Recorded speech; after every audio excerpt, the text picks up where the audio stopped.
ఒక special housing colony కాబోతుంది. నిరుపేదలకి ఈ హౌసింగ్ కాలనీ ప్రభుత్వం ఎంత ఖర్చు పెట్టినా ఉచితంగా 2160 కుటుంబాలకి ఇవ్వబోతున్నాం. ఆ లబ్ధిదారుల ఎంపిక వగైరా ఇతర విషయాలు మరి ఇంకా కొద్దిగా ముందుకు పోయిన తర్వాత ఈ పనులు పూర్తయ్యే సమయానికి ఆ ప్రక్రియ మొదలు పెడతాం. లబ్ధిదారుల ఎంపిక పూర్తిగా పారదర్శకంగా ఉంటుంది. ఫస్ట్ ప్రియారిటీ హుజూర్ నగర్ టౌన్లో ఉండే వాళ్ళకి, నిరుపేదలకి ఇండ్లు లేని వాళ్ళకు ఉంటుంది. ఆ తర్వాత అక్కడి నుంచి అందరు అకామిడేట్ అయిపోయిన తర్వాత హుజూర్ నగర్ మండలం నుంచి కూడా ఏమైనా అప్లికేషన్ ఇస్తే అది కూడా కన్సిడర్ చేస్తాం. రాష్ట్రంలో మన ప్రభుత్వం, ప్రస్తుత కాంగ్రెస్ ప్రభుత్వం ఒక మహత్తర హౌసింగ్ కార్యక్రమం చేపట్టిన విషయం మీ అందరికీ ఒకసారి గుర్తు చేస్తున్నాం. ఈ ఆర్థిక సంవత్సరంలో 4.5 లక్షల ఇండ్లు, సుమారు 22,000 కోట్ల బడ్జెట్తో పనులు మొదలు పెడుతున్నాము. మాది గత ప్రభుత్వం లాగా మాటల ప్రభుత్వం కాదు, చేతల ప్రభుత్వం. గతంలో డబుల్ బెడ్రూమ్ అని ఏ విధంగా కేసీఆర్ అనే కుటుంబ సభ్యులు ఈ రాష్ట్ర ప్రజల్ని మోసం చేశారు తెలంగాణ ప్రజలందరూ గమనించారు.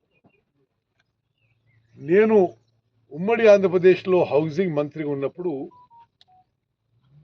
చివరి సంవత్సరంలో సాచ్యురేషన్ మోడ్లో అడిగిన వాళ్ళందరికీ ఇల్లు ఇచ్చే విధంగా సుమారు 13-14 లక్షల జియో ఒకేసారి ఇవ్వడం జరిగింది.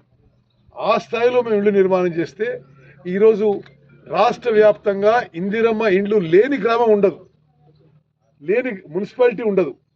మరి మధ్యలో ఈ 10 ఏళ్ళు వీళ్ళు మరి ఈ హౌసింగ్ సెక్టర్ని పూర్తిగా నిర్లక్ష్యం చేసి నిరుపేదలకి ఇండ్లు కట్టని ఘనత గత టీఆర్ఎస్ ప్రభుత్వంకి దక్కుతుందని చెప్పి నేను మనం చేస్తున్నాం. డబుల్ బెడ్రూమ్ అన్నారు, వాదన్నారు, ఇదన్నారు, ఏం చేయలేదు. కట్టినవి కూడా అసంపూర్తిగా వదిలేసి మరి ఒక అస్తవ్యస్త పరిస్థితి వాళ్ళు వదిలిపోయినరు. గతంలో కట్టిన డబుల్ బెడ్రూమ్ ఇల్లు కూడా మొన్న క్యాబినెట్లో తీసుకున్న నిర్ణయం మేరకు పూర్తి చేసి అర్హులైన వాళ్ళకి ఇవ్వడం జరుగుతుంది. హౌసింగ్ దేశంలోనే ప్రపంచంలోనే ఒక మనుషులకి, మానవ జాతికి ఉపయోగపడే అతిపెద్ద ఉపయోగాన్ని ప్రయోజనం అని చెప్పి నేను మనం చేస్తున్నాం. Housing is a high priority item for our government.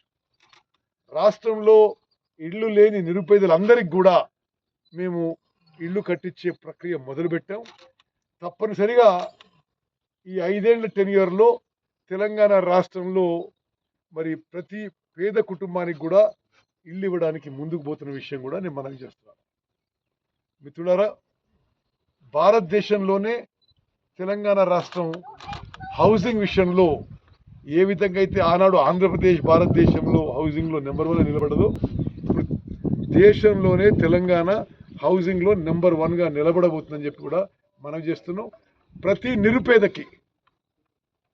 నిరుపేదకి ఇండ్లు లేని ప్రతి కుటుంబానికి కూడా మా ప్రభుత్వం ఈ విధంగా ఇల్లు కట్టించి ఇవ్వబోతుందని చెప్పి నేను మనం చేస్తాను. Thank you.